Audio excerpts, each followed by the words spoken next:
I was able to 5x the damage on my Feather Dash build. If you were in my Twitch stream the last couple days, we were trying to figure out some of the bugs related around the build. One of the bugs was that when we went through a portal in the middle of pits, our damage was 4xing. Now what that means is I actually clickbaited you guys on my last video. But here's the good news. We got rid of the inconsistent 4x, and then we 5x'd on top of the previous 4x. Now if that sounds like a lot of confusing numbers, it is. So let me explain to you what happened. First off, we're taking unyielding out of the build. What I figured out is that unyielding was not providing us the bonus consistently. In fact, we're getting no bonus whatsoever from unyielding most of the time. Now, I can't 100% confirm that unyielding is where that other 4x was coming from, but it makes sense. So I believe the 4x we were getting in random situations. Sometimes it would be when I was changing gear in the middle of the training dummies. Sometimes it would be when I took a portal to the next area when I was doing a pit. But we were randomly getting like 4x damage. And it was extremely hard for me to track why that was happening. So my best guess is that it was unyielding, because I don't seem to be getting that bonus anymore. But by taking unyielding out of the build, not only was I able to simplify the build so we don't have to stack nearly as much armor, but we freed up one aspect slot for a reliable source, and we gained a lot more damage from a couple of other sources that I'll tell you about. So first off, I mentioned it in my last video, but what I had realized is that the block chance from Armored Hide and the block chance from Interdiction were stacking. And because of this, I reoriented my build towards stacking Resolve stacks. We already had them before on our pants, and we had them on our amulet, but we were using Jakink's shell for the chest piece, and that is a lot of damage potential that we miss, because you can get 13 stacks on your armor. Just as an example, dropping the Jakink's shell from our chest is giving us 273% more damage multiplier to our redirected. That's assuming that we got the max 13 stacks. Now the value of that is lessened because it's all going into a large pool, so it's not 3 times more damage by changing our chest piece, but it is still a huge chunk of damage. The one other major bug that all Spiritborn builds are benefiting from is the Viscous Shield legendary node. Now I'm going to use paint to try and explain this in the easiest way I can think of. So if we have our life bar here, let's say that our base life is right about here. If we stack maximum life, we're going to have multiple times our base life into our maximum life. And for every one of those, it's a multiplier. So for example, let's say this is our base life, and this is a 2x, a 3x, a 4x, a 5x, 6x, 7x, 8x, 9x, and 10x. So that is the multiplier that we are getting from just that legendary node. But in order to maintain that damage, we have to fill up our barrier. And you're only going to get the damage multiplier based on however much barrier you have filling up that life. So at full barrier, we're getting 10x damage. Now the bad news is, we already had this in the build, so we're not getting significantly stronger because of this.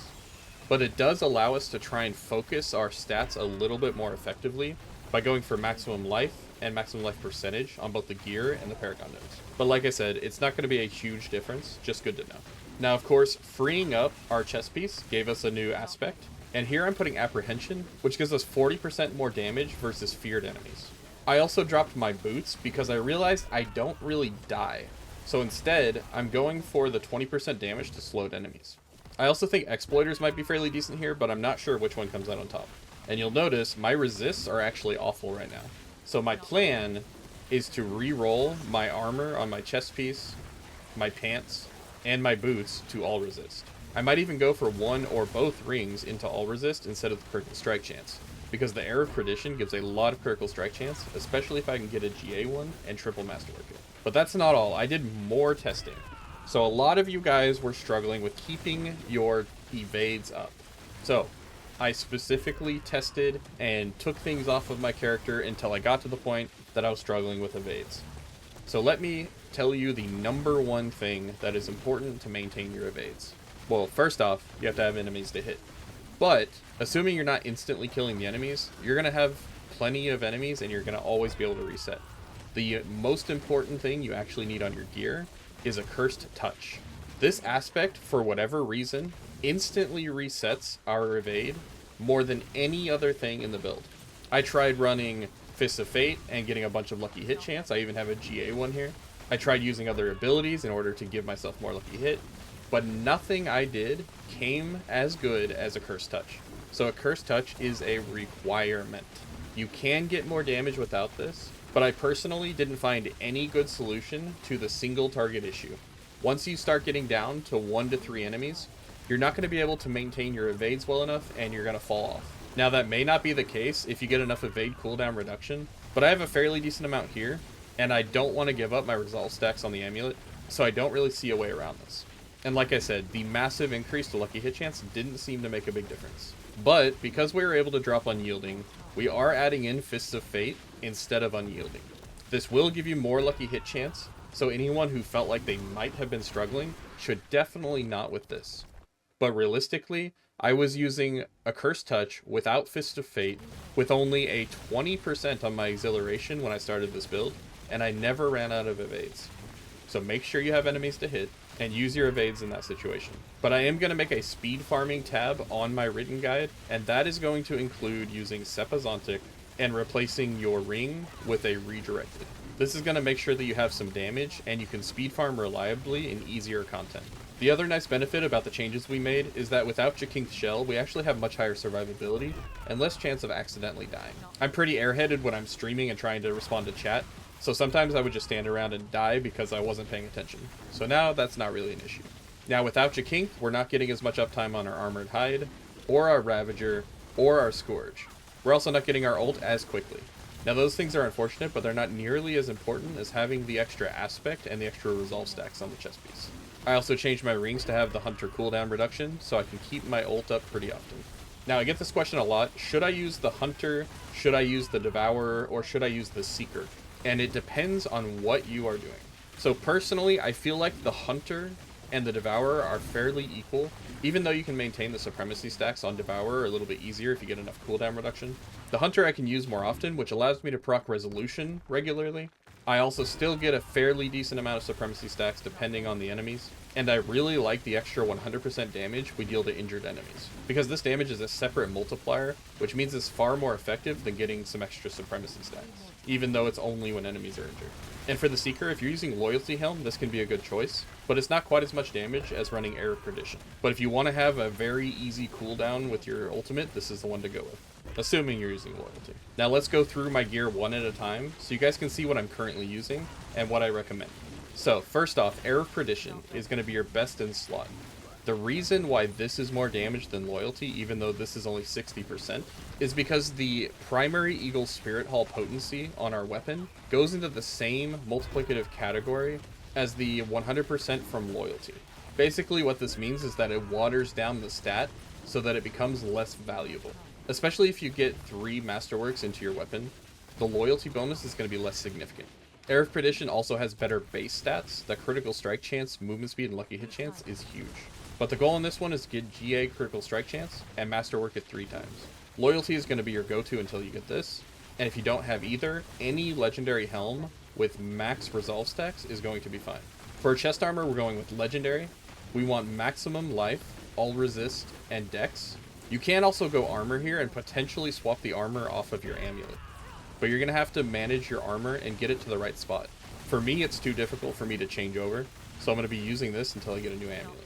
You want triple Masterworks into your maximum resolve stacks, and for your other temper, you want Barrier Generation. As I described before, the Barrier Generation is just going to help you keep a full life barrier, and technically you don't need all of this, but the more we have, the more likely it is we're going to stay at full.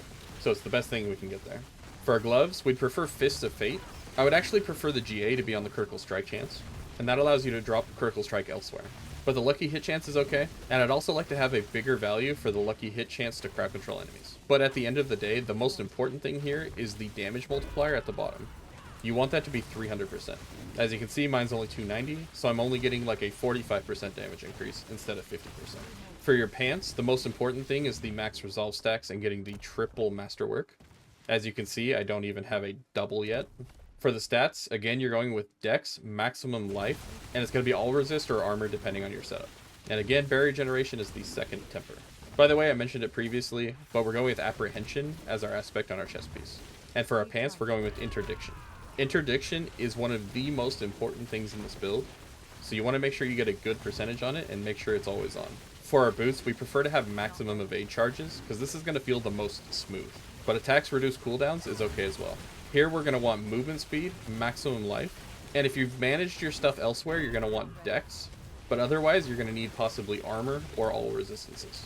Here you can temper evade cooldown reduction, which will just help keep your stuff smooth, but you don't actually really need the stat either. But because a lot of people have been struggling, this is the one I recommend. But if you feel like you don't need the extra evades, you can always go with movement speed just to help scale your damage in your passives. And again, barrier generation. For the aspect, we went with Binding Morass, and this is just a nice little 20% damage to slowed enemies. For a weapon, I did a little bit of testing, and it's very hard for me to compare accurately with two different items, but I think that the polearm is actually the strongest one here. Now, technically, if you get a quarterstaff, it's going to be perfectly fine because the block chance is also going to scale your damage. But the reason why I think this one might be a little bit better is because it has a lower attack speed, which means that the damage per hit is actually higher. So even though the DPS looks the same as the quarterstaff, it's actually more damage per hit. And because we don't scale our evade with attack speed, this is just going to be a damage increase. We're also getting a bunch of additive vulnerable damage instead of the block chance, so it helps make up for the block chance. For the stats, you want dex, maximum life, and you can go with vulnerable damage or critical strike damage. For the tempers, these are very important. Primary Eagle Spirit Hall potency is the most important thing, so you want to make sure you get this as high as possible, and you want to triple masterwork it. Then for our other temper, also fairly important, is a Storm Feather potency.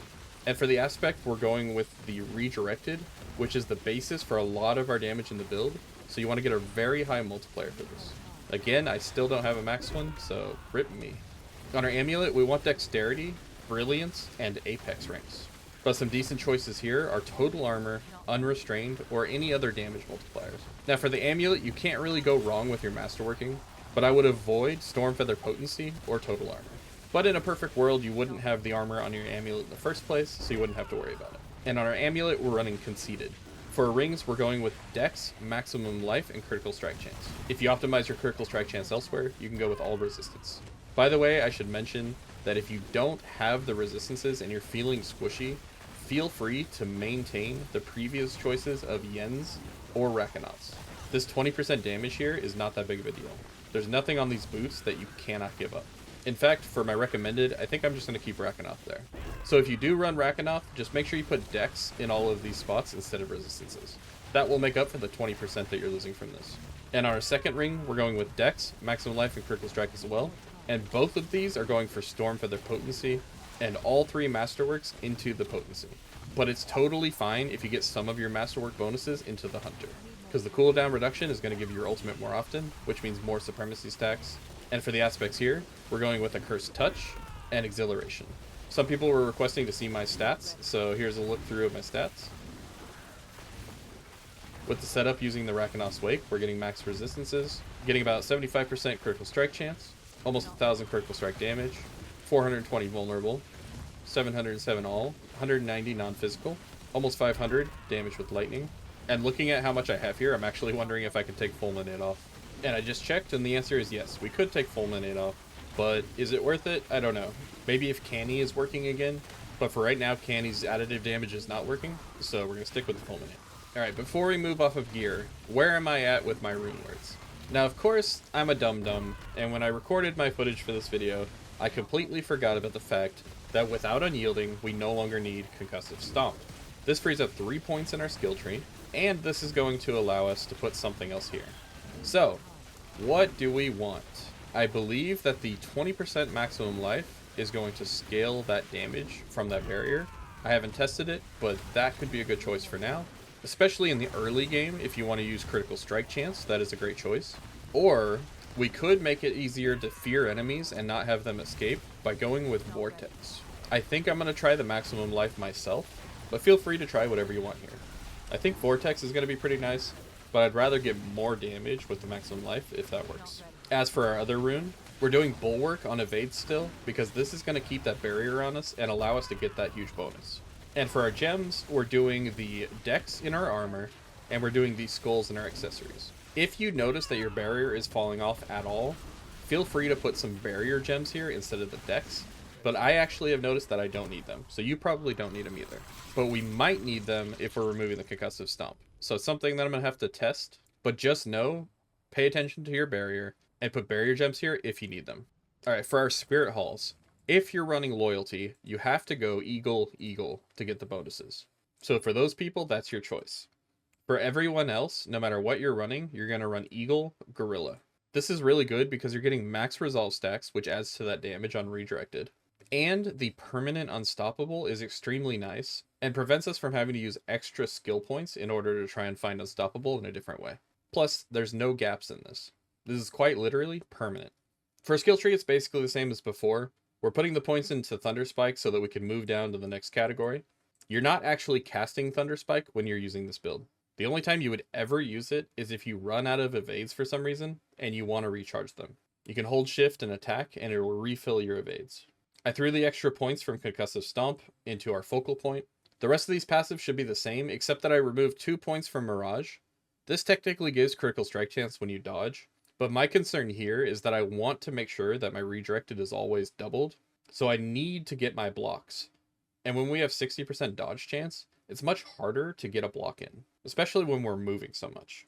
But for survivability issues, Mirage is a very good choice. We're still going Ravager, we're still maxing out Armored Hide. Our Perseverance got way stronger because with like 30 stacks of Resolve, this is a massive amount of damage reduction. We're still keeping the Barrier from Auspicious because that's just going to help us maintain that extra damage. We've still got the Counter Attack and the Scourge. We've still got these passives here, as well as Potent. For our ultimate, again, choose the one that you prefer, but I'm going with Hunter, maxing out the points for the cooldown, maxing out Resolution and Supremacy for a little extra damage when I cast my ultimate, and I'm maintaining Vital Strikes. You can play around with using adaptive stances, but I have felt like Vital Strikes works better. For the Paragon boards, I'll make sure the Mobilytics link is super updated for you guys, because I tend to play around with my points here, so this could be a little different. But the important things to note is that we're using Spirit Glyph, we're using Jagged Plume, we're using Convergence, we're using Drive, we're using Colossal. Colossal was swapped out for Canny because Canny's broken, and we're stacking more Resolve points, so Colossal is definitely the best choice here. We're also using Talon, Viscous Shield, which is very important. So if you're lower level, put your Viscous Shield as your second board because it's going to bump your damage up quite a bit. You can always redo your boards a little bit later. Then we're also doing Sapping, and finally we're doing Fulminate. If you don't need survivability, try and not put points into any of the survivability stuff unless you need them. There's a whole lot of points that you can use for flat damage as you're leveling up that's going to make you a lot stronger. Now for the people still confused about their evades, let me show you what the different things look like when you're doing different setups. So, first off, the simplest setup, this is what it looks like when you're using Sepazontic. As you can see, it's extremely fast, it's extremely fluid, you don't need enemies to hit, and it works really well. The problem is, you're losing about 3 times damage. Now, let's look at the build with my setup. As you can see, as long as there's enemies to hit, it's extremely smooth. And even on a single enemy like a boss, it's still extremely smooth. Now, if you take a Curse Touch out of the build, this is what it looks like.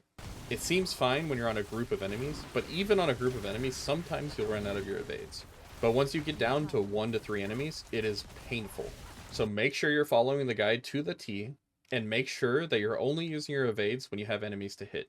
Otherwise, you're going to burn out your evades, you'll have to recharge some, and start dashing again. Alright guys, that is it for this video. I tried to include literally everything I could possibly think of. I did so much testing, I actually skipped a day on posting videos and streaming because there was so much stuff that I had to break down and figure out all the details for. But hopefully you like where this is at. Hopefully you don't hate the whiplash of me trying to figure all this out and give you the most up-to-date information. But I'm trying to make the best build possible for you guys, and that requires a lot of testing, a lot of iterations, and changes, unfortunately. But if you like my content, don't forget to like, comment, and subscribe. Come over and check me out on my Twitch stream at twitch.tv/screamheart. And I'll see you guys in my next video.